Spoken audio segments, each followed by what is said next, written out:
Mon passage à la primature a été marqué par des défis immenses et des obstacles insurmontables. Le système politique en Haïti est gangréné par la corruption et la misère. J'étais entouré d'opportunistes, d'apatrides et de gangsters. Et j'ai frôlé la mort à plusieurs reprises, père. Un policier membre de ma sécurité était en contact direct avec les gangs armés. Scoop. Les promesses de la communauté internationale, papa, n'ont jamais été tenues. Et malgré les efforts de la police, plus de la moitié de ses membres ont des liens avec les gangs. Les élites économiques n'ont aucun projet d'investir en Haïti. Tous les membres du Conseil présidentiel de transition cherchent l'argent sale et sont sous l'influence d'une frange de la bourgeoisie comme Prador. Tout le monde veut s'enrichir aux dépens de l'État. Des personnes, entre guillemets, importantes, sont impliquées dans la vente d'armes et de postes ministériels. Tout se fait pour de l'argent, papa. Les partis traditionnels se sont engagés dans une alliance malsaine pour financer les gangs et conspirer contre moi. Ils ont payé pour ma déstabilisation.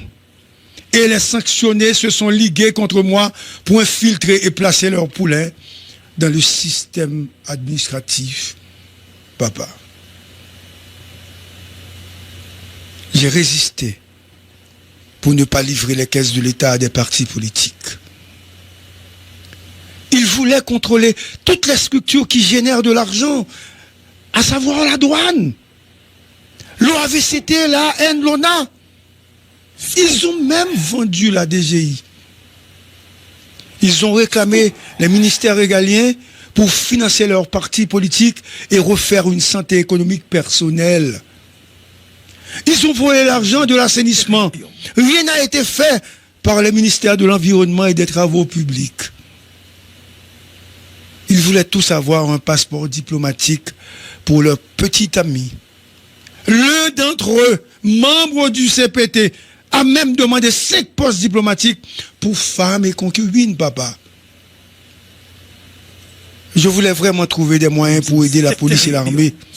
Mais ils ont demandé aux chefs de la police et de l'armée de se présenter chaque matin à leur bureau pour voir les plans d'opération. Parce qu'il avait des bandits à protéger, père. Ils ont monté un conseil électoral amputé avec un déficit de crédibilité et des gens qu'ils pouvaient manipuler.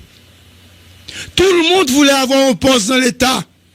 Les chefs des partis politiques, les conseillers à la primature, les membres du CPT, les amis proches, tout le monde se liguait contre moi et m'en voulait parce que je n'ai pas donné un poste à un frère, une sœur, un ami, un amant ou une amante. Papa, l'expérience était douloureuse. Surtout quand le président dominicain passait des ordres aux membres du CPT, dont certains sont jusqu'à présent des espions de la République dominicaine. Scoop. Père, je t'avoue que je prépare un livre sur mes expériences vécues. Mais Haïti ne survivra pas avec ses apatrides.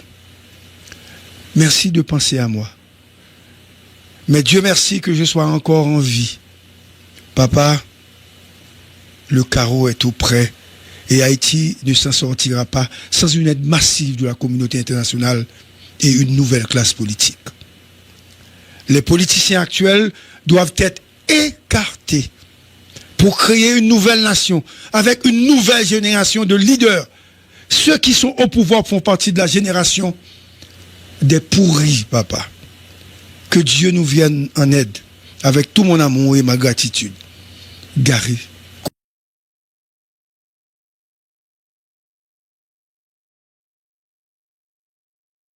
Scoop. Mon passage à la primature a été marqué par des défis immenses et des obstacles insurmontables. Le système politique en Haïti est gangréné par la corruption et la misère. J'étais entouré d'opportunistes, d'apatrides et de gangsters. Et j'ai frôlé la mort à plusieurs reprises, père. Un policier membre de ma sécurité était en contact direct avec les gangs armés. Scoop! Les promesses de la communauté internationale, papa, n'ont jamais été tenues. Et malgré les efforts de la police, plus de la moitié de ses membres ont des liens avec les gangs. Les élites économiques n'ont aucun projet d'investir en Haïti. Tous les membres du Conseil présidentiel de transition cherchent l'argent sale et sont sous l'influence d'une frange de la bourgeoisie comme Prador. Tout le monde veut s'enrichir aux dépens de l'État. Des personnes, entre guillemets, importantes, sont impliquées dans la vente d'armes et de postes ministériels. Tout se fait pour de l'argent, papa.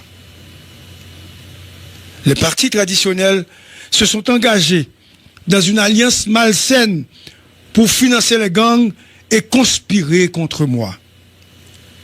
Ils ont payé pour ma déstabilisation. Et les sanctionnés se sont ligués contre moi pour infiltrer et placer leurs poulets dans le système administratif, papa. J'ai résisté pour ne pas livrer les caisses de l'État à des partis politiques. Ils voulaient contrôler toutes les structures qui génèrent de l'argent, à savoir la douane, l'OAVCT, la AN, l'ONA. Ils ont même vendu la DGI. Ils ont réclamé les ministères régaliens pour financer leurs partis politiques et refaire une santé économique personnelle. Ils ont volé l'argent de l'assainissement. Rien n'a été fait par les ministères de l'Environnement et des Travaux publics. Ils voulaient tous avoir un passeport diplomatique pour leur petit ami. L'un d'entre eux, membre du CPT, a même demandé 5 postes diplomatiques pour femmes et concubines, papa. Je voulais vraiment trouver des moyens pour aider la police et l'armée.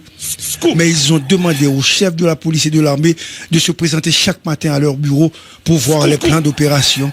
Parce qu'il avait des bandits à protéger, père.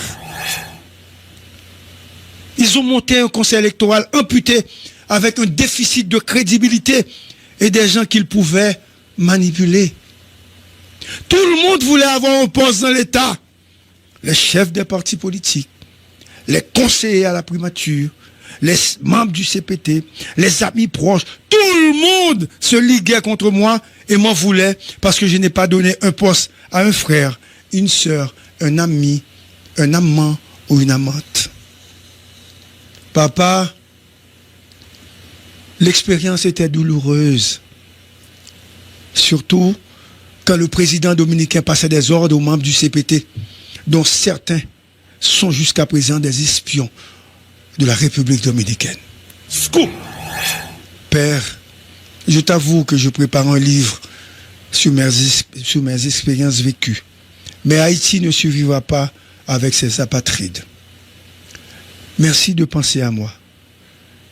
Mais Dieu merci que je sois encore en vie.